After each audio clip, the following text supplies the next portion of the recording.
Now it's time to start the actual presentation of the course. So the first module for the course is called Living with the Earth.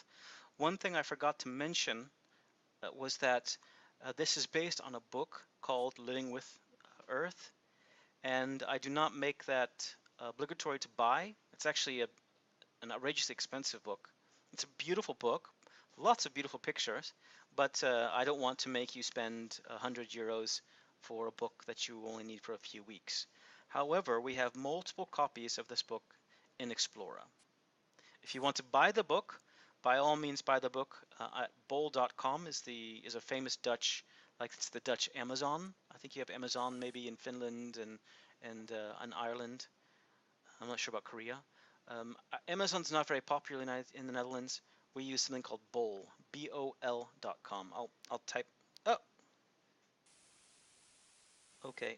Thank you, Adam. I will look at that at the conclusion of the presentation. Um, good. Are any questions about the book or no? So today's learning goals are how environmental geography touches your life, how human population, consumption, and technology impact the global environment, Earth systems defined and how they function via interaction, how science works, and the meaning of sustainability, and why we should strive for sustainability. So what is environmental geography? The themes of environmental geography, which is different than human geography or political geography. Environmental geography is how people and the Earth interact. So it also is how the Earth systems interact with each other, how science helps people to understand and deal with issues related to the Earth, and how people can take steps to achieve a sustainable future. So, and it goes both ways. So people have an impact on the Earth, but the Earth also has an impact on us. And quite often this is an iterative cycle. So we drive cars based on fossil fuels. This emits greenhouse gases, which raises the temperature of the atmosphere, which then causes more hurricanes, stronger hurricanes, and more often hurricanes. These hurricanes then descend upon us and flood us out. That's just one short example. If you've been watching the news at all, I now have you have a good answer about the first research question in Houston, in Texas. There's been a rather large hurricane, Harvey, I believe, in the last few days. So that's one of the geospheres that you'll be talking about, the atmosphere and the hydrosphere. Next slide. Okay, so how environmental impact, human environmental impact, depends on how much of Earth's resources are consumed. So this depends on generated waste quantity and the process of resource consumption. Here we see the picture. Another example of how humans interact. I don't know if any of you have been there. This is, I believe, Lake Mead.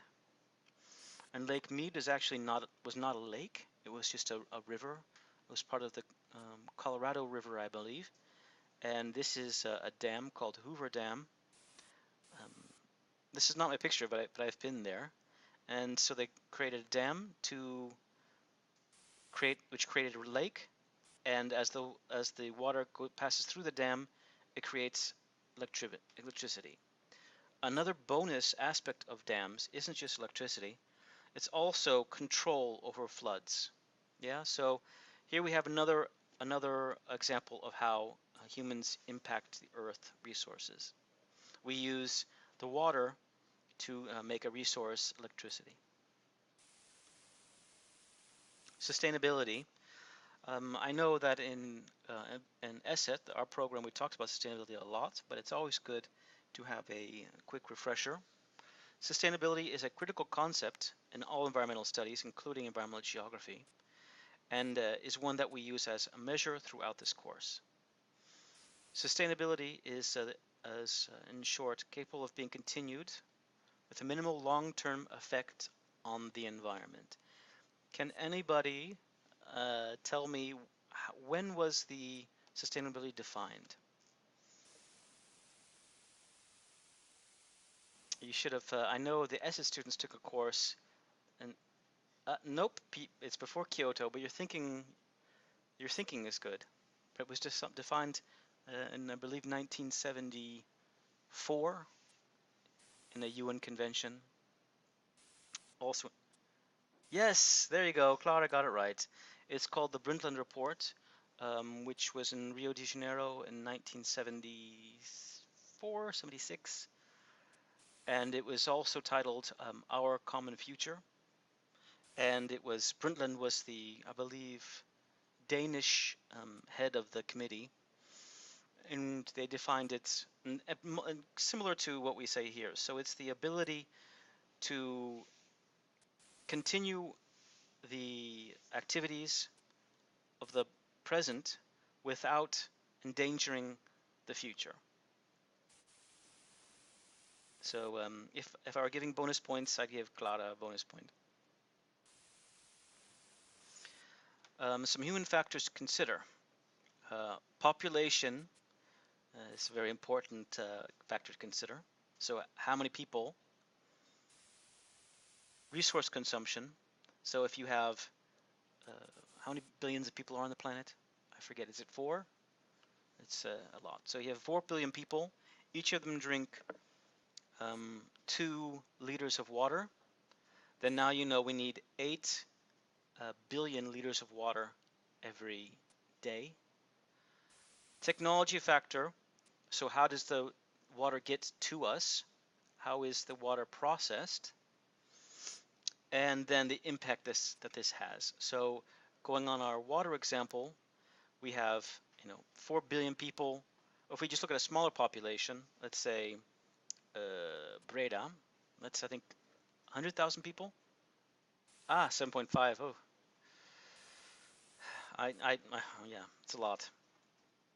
Breda has about 100,000, I believe, drinking 2 liters of water a day. That's 400,000 liters of water. The technology, it's all processed with 2 drinking water plants nearby. One, I think, for the school, it's in the city of Dorst, which is funny if you speak Dutch because Dorst means thirsty. So our water comes from the town of Thirsty, just a few kilometers east of here. And when you talk about the impact, it's not just the water, but also the energy needed to pump the water, the energy needed to clean the water. And you have to consider all of that. Here we have a lot of the examples. This book was the book was made in the United States, so a lot of the examples are from the United States. But the U.S. Census Bureau estimates that by 2050, the number of people on the Earth will be around 9.5 billion. So that's 40% more than in 2010. I'm not sure if you've seen this before. Hopefully you have. But the human population on the planet was, when we were purely agrarian, hunter-gatherer, and then early ages of agriculture, just a few million people. And then agriculture became more intense. The industrial area began, and there was a huge boom in population. The incentives for resource consumption, that is a good question, a little bit of a theoretical question. So like I like to have my smartphone, and the mechanism is that my wanting. I'm now answering the question Fernando asked. Yeah, so I feel a little bit guilty because I want a new cell phone mobile every year or two. If I don't have the newest one, then I feel like I'm behind the times. So that's quite a bit of consumption. How much resources does it take to make my phone? Some of these are minerals. So then there's the question: minerals that are coming from war-torn areas, or they use human slavery to get the metals and minerals to make my cell phone. So the incentive, I would say money, food also. If we want to eat meat, and we know that meat is not very sustainable, maybe we should do something about the pricing. But that's not something we're going to be talking about in this course. But it's a very good question, Fernando.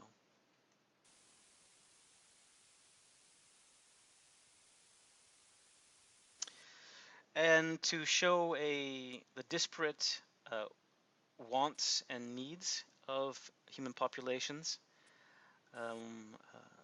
it's not the same everywhere in the world. So the global resource consumption variation. Here we have, actually it's the possessions, the total possessions of a typical rural family in India. I see that they have here, they have their own farm, they have a house, a simple house. They have that's probably rice or some other staple grain. They have the materials needed to make the rice. Here's their bed that they probably all sleep on. And their clothes on their back was about all that they have. A bicycle to go to the market. Maybe they sell their. Oh, there's some beds in the back, so they have beds in the back for the children. One bicycle is their mode of transportation. A few storage containers, a wash basin, and that's the needs of that family of 1, 2, 3, 4, 5. I see 6 people. They have a suburban English family in photo B, and this is their total possessions. As you can see, it's quite a bit more. Multiple cars, several bicycles, um, electronics, we call white goods because they're mostly white. So the washing machine, dishwasher, um, the couches, etc. They have a boat. So as you see, these two families consume at different rates, and it varies quite a lot. So the population alone, as you see, is not the complete indicator of humankind's environmental impact. Yolp, that's a very good question. Is this resource consumption mapped somewhere? There are general maps that I've seen on the internet, which looks at how many Earths the average country needs, right? So if everybody in the world were to live like the Netherlands, how many worlds would we need? That has been mapped. You can look that up. But because, so you see, if we look just at population, we see that India has a very large population. They have 6 people in this typical family, and the typical British family has just 4 people, well, English family. You might think India uses more resources, but they have a more humble needs, and I don't even know if there's electricity here. So their needs are much lower, despite that the fact that they have more people than the suburban English family. But this isn't everything, so you may think I'm being harsh on the English family, but I'll continue. Per capita to indicate the real consumption. Well, yes and no. So let me continue. We now discovered there I had a list of like 4 things, right? So I looked at 1 was population, 2 is per capita consumption, right? So it's different, but there's more. Okay, energy. So the average citizen of the US uses 20 times as much energy in a year as a citizen of Ghana, and 46 times as much energy as a citizen of Bangladesh. And so here we have in 1 year how much energy is consumed relative per capita per person in the different countries. So even as growth rate of the human population slows, but the number still increases, consumption patterns include energy, will become an ever more significant aspect of human environmental impact. However, is this necessarily bad? The way I'm phrasing it, the answer is obviously no. Can anybody tell me why it's not necessarily bad that Sweden has three? I'm talking to you, Clara. That Sweden has 3 times as much consumption as the world average. Why would that not be necessarily a bad thing? Now, come on, somebody here, some Irish person must be smart enough to answer this question. No? Well, I'm yes, but more specifically, um, what type? I mean, energy is energy. But when I say what type of energy, what are the different types of energy which we could be using? Any ideas anywhere? There you go. Thank you, Duo. So, if Sweden is using all of their energy, which was made by, um, you know, water going through the dam, like our Hoover Dam example, then that's fine. But especially if the energy in Bangladesh is used by burning peat or coal, right? So the impact of a large population consuming a large amount of energy isn't necessarily bad if the energy is coming from solar energy, if it's coming from wind energy, if it's renewable, then there's no problem. So we've now gone through the first 3 points. So yeah, you have to look at the number of people, obviously number one. Number two, how much they consume. But three, where is the source? Where is it coming from? If the English family is using all renewable energy, then their impact suddenly becomes very low. So you don't necessarily have to be. If they use recycled secondhand dishwasher, so the technology factor is, for example, as the last component, I believe. So municipal wastewater can be dumped directly into the environment, or it can be treated and recycled. In the Netherlands, for example, all water that is flushed or goes down the drain when you take a shower, all of this goes to it's called Nieuwveer. It's just to the northwest of Breda, and all of that water is treated before it's put back into the environment. So it's I wouldn't drink the water, but it's at least we know that it's not harmful to the environment too much. A factory that creates, I don't know, widgets in the Netherlands, they use chemicals, but before the water is put back into the environment, it's cleaned. This is not necessarily the case in all populations. So that's definitely a factor to think about. Transportation needs can be provided for the roadway systems for vehicle use or by mass transport systems, so using subways, buses, and trains. Solid waste can be dumped into landfills or in the ocean, or can be incinerated and recycled. So my question now is, we still have a good 20 some minutes and I don't think I have enough time. So which choices will people make? In a normal class, I'd ask you to give me a response and why, but we don't have a lot of time, so we'll skip it.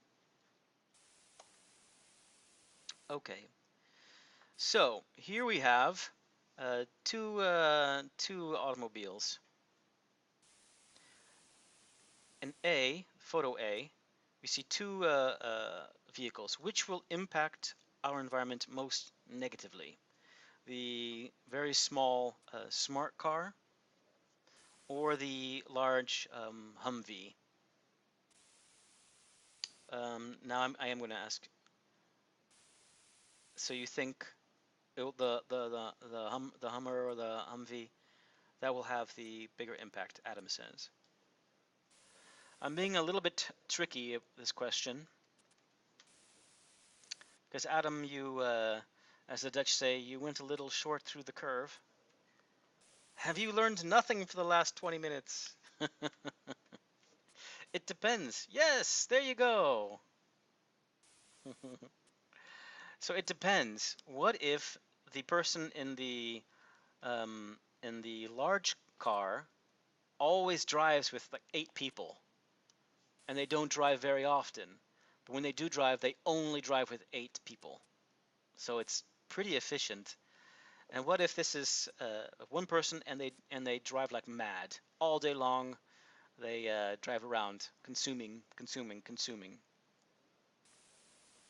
So yeah, in general, of course, the answer is the larger car will consume more. But you have to think about that. 8 people packed in, even 9, and here versus 1. And the second question, second photo is 70,000 refrigerators are waiting for the crusher. So you have to think about how the materials will be used or recycled. Is it better for the environment to buy a new energy efficient refrigerator or to hold on to your old one a while? Yeah, so let's say my refrigerator, I've had it for, I don't know, 10 years. It's kind of old. Should I get rid of it and buy a super energy efficient one? But if I do that, I'm saving on energy, but I'm also consuming a new refrigerator, and then it ends up going to a dump in India somewhere. This is not a joke. This is what happens to our refrigerators. We send it to places, so our environment stays clean and their environment gets dirtier. So it's the impact that something has is its population, its affluence, so its rate of consumption, and its technology.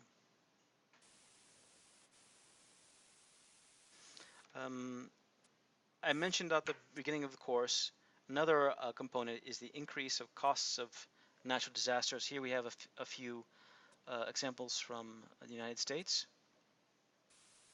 So the Earth influences people the other way around. So here we have an earthquake, a volcanic eruption. I believe this is in Hawaii. And one of the examples that I talked about was a mudslide. I believe this one is along the California coast. So an increasing amount of money is being spent on natural hazards, which either we cannot control a volcano, not yet. Maybe in the future we'll be able to control volcanoes, but we can control where we build our houses, and mudslides, for example. They're happening more and more. As a function of time, from the 50s until 2000, this is the amount of money that the United States has spent on recovery from natural disasters. Here is a picture of Katrina. Until then, the most costly disaster in U.S. history, 1,800 deaths and an estimated $200 billion in property damage.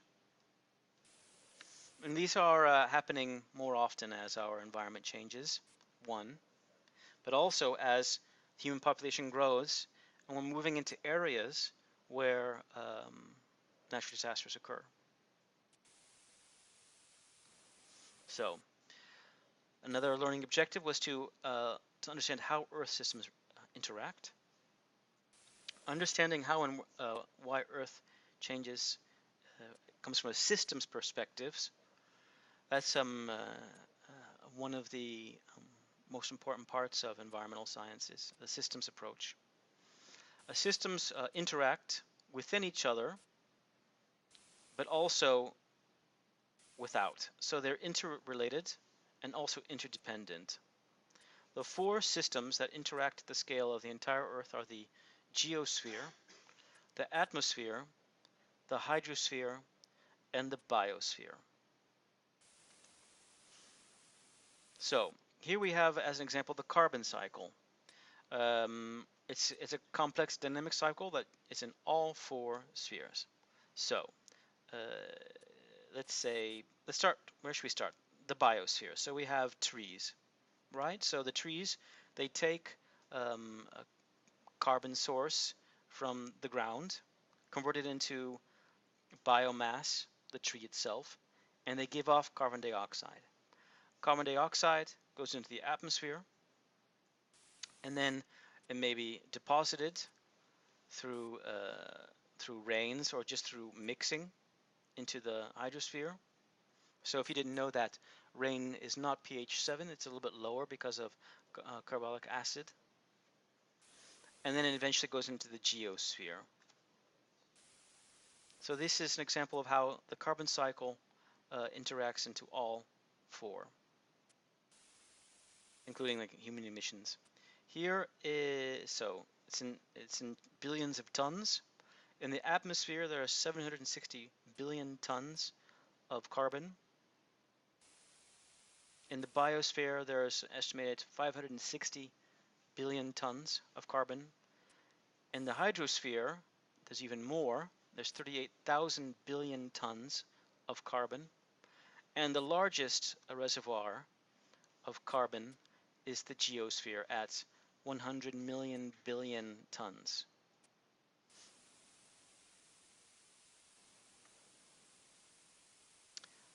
Types of systems. I believe this is one of the questions. It's very important to understand what a system is. So we have closed systems, and this is a system in which only energy is exchanged with your surroundings. So an example of a closed system is in photo A. A light bulb is a closed system. An open system is where matter is also exchanged. An example of that is the water reservoir, also in photo A. If a reservoir is open system, it can then be divided into two. Well, three. The first, and it depends on the flux. So if flux in is the same and equal to flux out, this is called a steady state system. So it's this reservoir here does not increase, it does not decrease.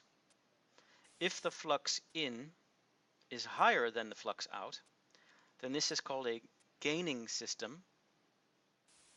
And if the flux in, sorry, the flux out is greater than the flux in, this is a decreasing system or a losing system.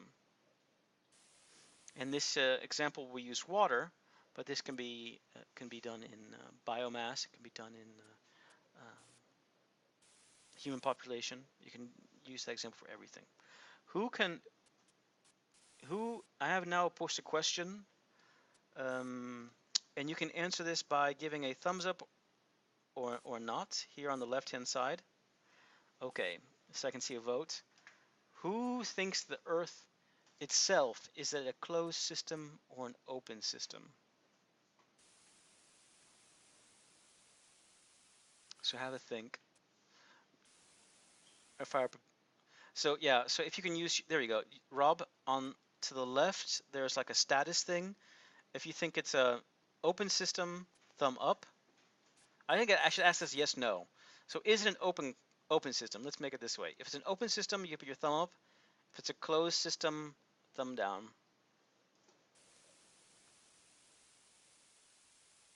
Okay, it looks like most people think it's an open system.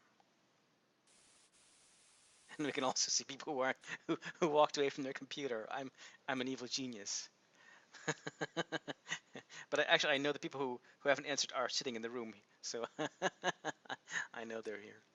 Okay, doesn't mean they're listening though. They could be watching YouTube or Twitch. Okay, almost everybody says yes, it is an open system. Okay, now I am going to randomly select a person. Julie Hayes, completely random. Can you tell me why? You have to type it though, so everybody can see it. Why do you think the Earth is an open system?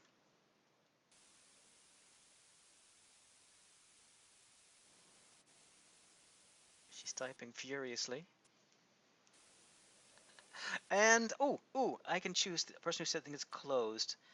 Adam, I'm picking on you again today. I'm sorry. Next week I won't pick on you as much. Well, she can, but let's type because not everybody can be able to hear.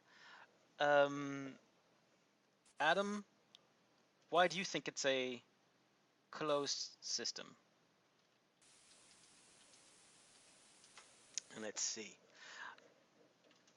I have to tell you, I think you're both right. I'm being evils. You're actually both right. So I'm just looking interested in your thinking.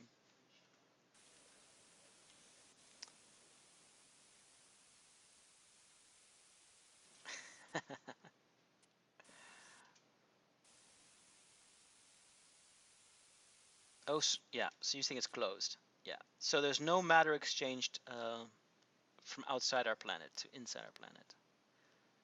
Dun dun dun. I would say in general, Adam, you're correct. The Earth is most often considered a closed system, but is that strictly correct? Do we not receive matter, or does no matter leave our planet? Let's see. She's typing. She is typing furiously. I'm just. Energy definitely exchanges. So we get energy from the sun. Did you give up? Oh, because the Earth reflects rays to space. Yeah, but rays are energy, actually. That'd be energy. So energy is given off. We give off energy, but we also receive energy. That's what we say a closed system. Well, think about asteroids. So we also launch satellites. I mean, there is technically an exchange of matter on our planet. Not very much. Actually, the current theory about how our moon was created was that it was ejected from the Earth. So yeah, both answers are right. And in your homework, I love asking this question to students because it tells you that there's not always a right answer. So on your homeworks, I'm not looking for there is well in the first questions normally there is a right or wrong answer, but in the thinking answers questions in homeworks, I'm not interested so much as what I'm not interested in if you're right, as long as your arguments are solid. If it's rubbish, of course, I won't accept it. But if one of the questions were the Earth is an open or closed system, and you defend it, you say it's an open system because the moon was ejected. That's matter. We send out satellites. Also, asteroids bombard our planet, so it's not a closed system.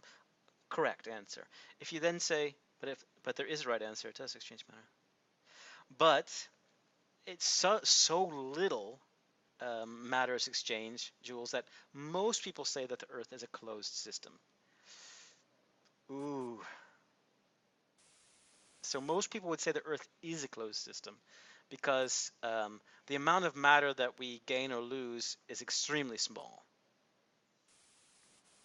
Okay.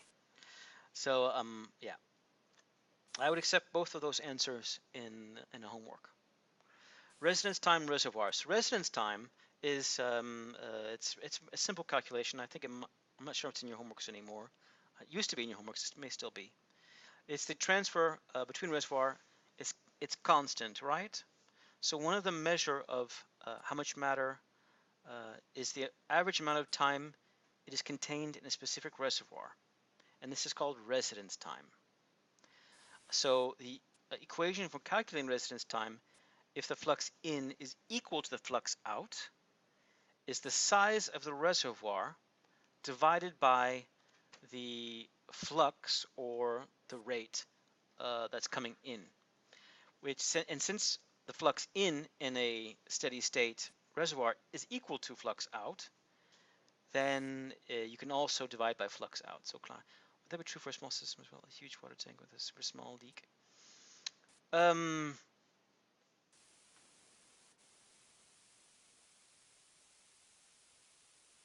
Yeah.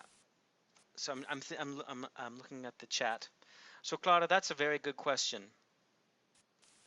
and that's up to you. I would say that a water tank is not a closed system, not simply because it has a leak, but water tanks, water goes in and water goes out. for me, a water tank is a reservoir, and we're constantly pumping water in and out of the reservoir. Although if you just had a water tank and you put water in and you never, ever, ever took water out, and it was completely sealed off, like no evaporation at all, then it would be a closed system, like that light bulb. But most water tanks are not sealed off completely for the end of time. So water tanks that we use in our water systems, they're constantly being exchanged. That's Claudia's question, I hope. And Jens, yes, you're right. So the Earth system as a whole is considered closed by most people because it's a limit to how much matter is exchanged. There is matter exchange, but it's quite small. Okay, the Earth's rather big, and sending out one satellite doesn't really matter too much. Okay, system changes affecting other changes. So a change in one part of an open system can affect in other parts. So for example, rain in distant mountains can cause devastating floods many kilometers or miles, depending on what you're used to, away. This has a name. Who's smart and knows the name of this effect? So it's a similarly localized or small change can have a combination develop to broadly significant ones. This effect has a name based on an insect that flies. Some people find them. Oh, people. Oh, butterfly Fernandez faster. I saw people here. Yes, it's called the butterfly effect. So, what can be a localized. It seems very localized. Butterfly effect, chaos theories. A little bit different chaos theory. But say I'm living in a small mountain town, in a small mountain in China, and I'm happy, and I have this little stream that goes by, and in the wintertime the snow melts and the stream gets a little bit bigger, and that's nice. So it's not a big effect. But if I live downstream from this very small stream, where lots of streams combine, this very small effect in the village is a huge effect down, because now all of these small effects are coming together, and in the delta area it's going to be huge floods, and that somebody upstream in the mountains has no idea that any of this is going on, unless of course they have television or news radio. So one of the great strengths of science is that it aids our understanding of how seemingly unrelated events or impacts are connected. So in other words, how systems work.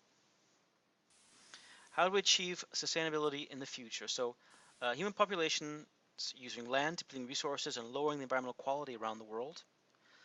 Renewable resources are ones, so solar power, wind, that will be continued to be available because they naturally replenish as fast or faster than they are consumed. So the sun isn't going to be stop shining very often.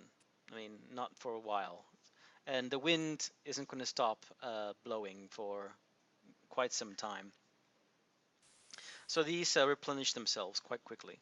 Non-renewable resources like oil or coal, or turf or what have you, are not replenished as fast as they're being consumed. So what kind of, this is an open system.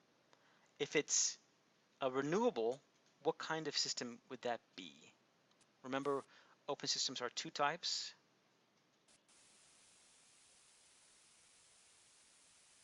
Go, if you remember, like 3 sheets back. Anybody remember? Steady, yeah. So if it's the same, it's steady, and well, not unsteady, but losing.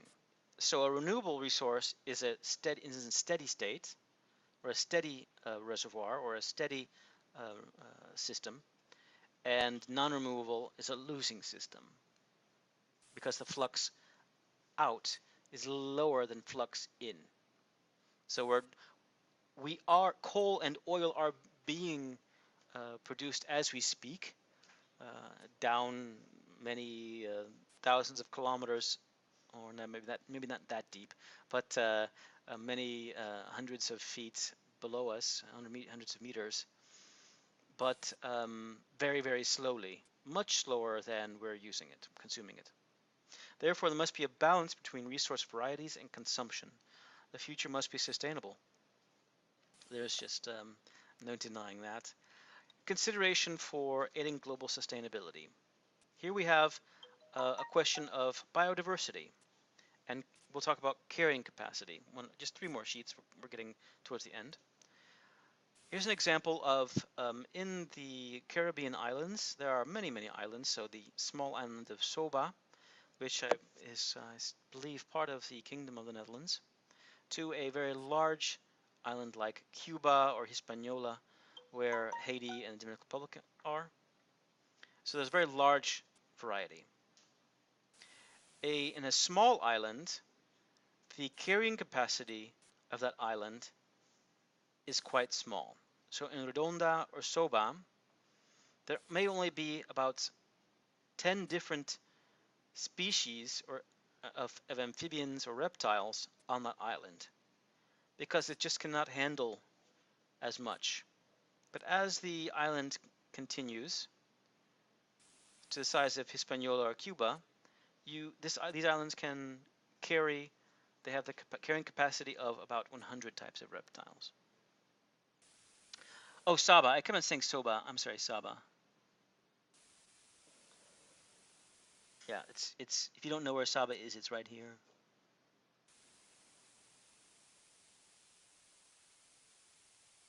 So size is an important part. An example of a losing system is Easter Island, another island, which is here way off the coast of Chile. I don't have a lot of time.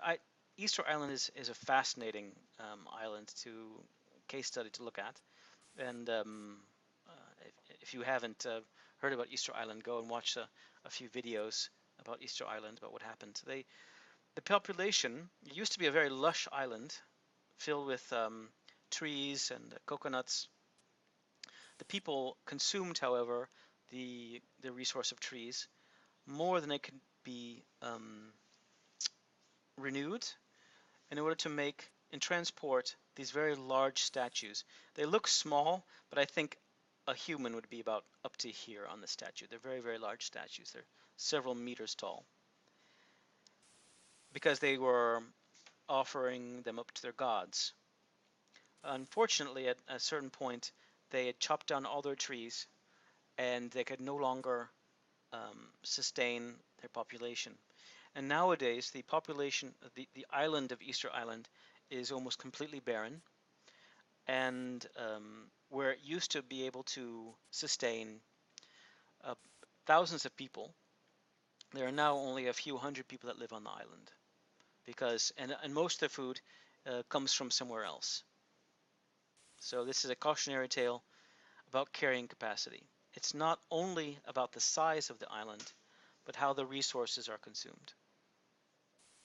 The island didn't change size, right? The size of the island didn't change, but the carrying capacity did change because of consumption patterns of the humans on the island. So in summary, I'm going to sum up what we've learned today, hopefully. It's a lot of information, some of it old, hopefully some of it new.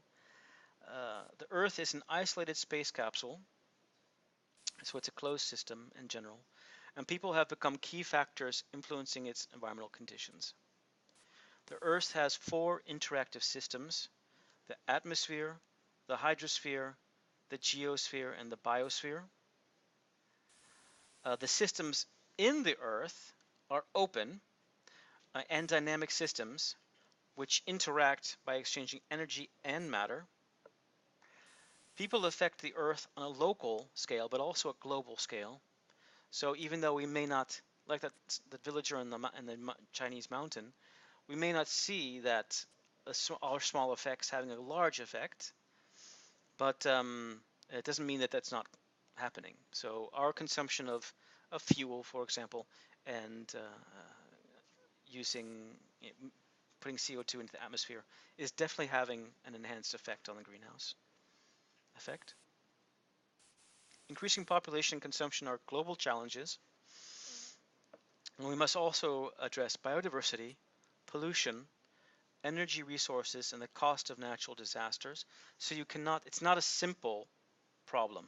You can't just say, we'll decrease the population. It's not the answer. It has to come from many different areas. Here are some resources that you may want to use in your homeworks. So on the end of every course, I won't just send you off into the oblivion that is the internet to do your homeworks. Here are some good links that to use in your homeworks.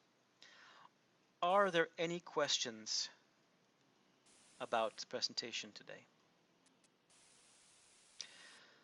Have a very good question, Joop. Well, the first question is, what do you mean by natural? Certainly, you can't blame humans for earthquakes or volcanic eruptions. That would be, it's difficult to blame any population for an earthquake. But you can prepare for the earthquake. These are actually modules that we have, earthquakes, etc. We'll go into in the future. Tsunamis, right? So we have no, you can't blame Japan for a tsunami that comes, but you can question the wisdom of making a nuclear power plant that's so close to a tsunami zone. That may be a question you have. Landslides, yes, they can be. No, I wouldn't say human-induced. I don't think there's any humans on top of the mountain, saying, "I'm going to destroy the people down there." So it's not human-induced, but it's certainly, in many cases, that humans enhance them. So if you cut down the trees, which hold the soil together, then yeah. Or something like a mountain, landslide on the mountain, a rock slide, those happen naturally. But if you make a road along the mountain, you can expect the rock slides won't be less there won't be less rock slides. You can mitigate the rock slides, and they mitigate rock slides, obviously, but they'll always happen. You can't stop rock slides, even if they're 100% natural. Humans can increase the effect of some natural disasters. Yup, is what I guess what I'm trying to say. Certainly the greenhouse effect. The greenhouse effect, I used to go into this more detail. The greenhouse effect is absolutely 100% a fact.